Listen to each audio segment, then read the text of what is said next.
Picture yourself standing in a muddy trench in 1916, the earth trembling beneath your boots as artillery shells explode somewhere beyond the horizon. But the enemy you fear most isn't the one across no man's land. It's the gnawing hunger in your belly, the dysentery ravaging your unit, and the knowledge that yesterday's supply convoy never made it through. Welcome to Fieldcraft Chronicles, where today we're exploring the brutal truth that more soldiers throughout history have been defeated by empty stomachs than enemy bullets. This is the story of how feeding an army became the ultimate test of survival, and how the Fieldcraft born from desperation taught lessons that resonate in every wilderness survival manual today. When the great armies mobilized in 1914, they quickly learned what Napoleon had discovered a century before.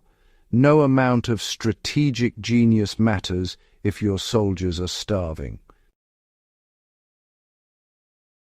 The German advance through Belgium ground to a halt not because of military resistance alone, but because their supply lines stretched impossibly thin across devastated countryside. Soldiers who had trained for glorious cavalry charges found themselves desperately foraging in abandoned farmhouses, digging through root cellars for anything edible. In the waterlogged trenches of the Western Front, cooking became an exercise in creative desperation that would make any bushcraft enthusiast nod in recognition. Soldiers fashioned stoves from empty ammunition tins, carefully ventilated to burn without producing telltale smoke that would draw sniper fire. The standard issue Tommy cooker, a simple solid fuel tablet system, became precious beyond measure, but when supplies ran short, men reverted to techniques their grandfathers knew. Friction fires using dry cordage salvaged from sandbags, char cloth made from uniform scraps, and carefully hoarded matches protected in brass shell casings sealed with candle wax. Water purification, became a life-or-death skill, as dysentery actually killed more men than gas attacks in many sectors. Soldiers boiled water in their mess tins over these improvised stoves, and sometimes they'd throw in tea leaves or coffee grounds, not just for taste, but because, they'd learned these could help mask the foul taste of chemically treated water. Some units, interestingly enough, rediscovered ancient techniques, creating sand and charcoal filters with materials scrounged from destroyed buildings. They'd layer the filtration media in empty artillery shell casings, which surprisingly made for pretty effective purification systems. The pastoral French and Belgian countryside became, a survivalist's testing ground where pre-war skills suddenly meant the difference between health and starvation. Soldiers from rural backgrounds found their knowledge suddenly valued above any military rank. They taught city-bred comrades to identify edible plants growing in the blasted earth between trenches, dandelions, wild garlic and nettle that could, supplement the monotonous bully beef and hardtack. Rats, were initially viewed with disgust, but they actually became a protein source in desperate times. Soldiers trapped them using techniques adapted from poaching.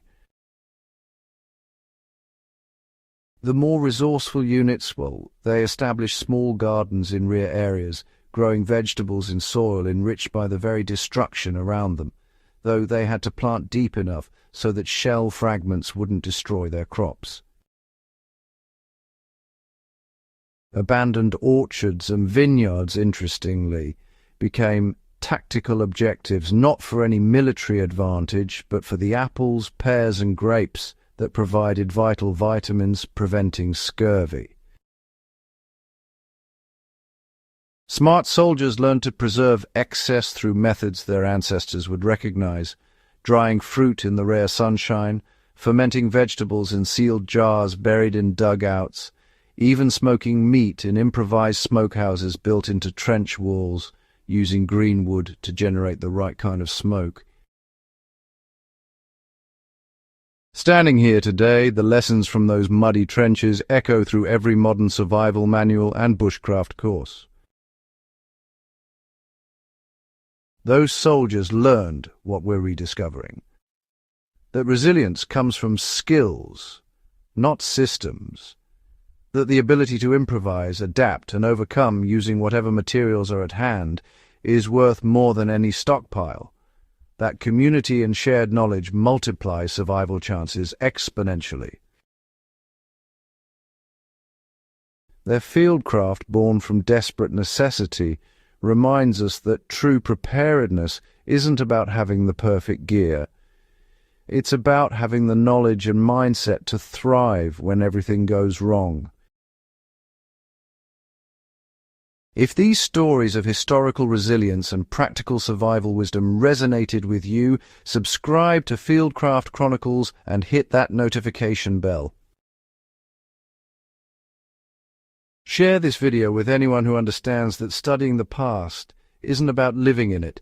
It's about learning from those who survived the unthinkable, so we're better prepared for whatever comes next.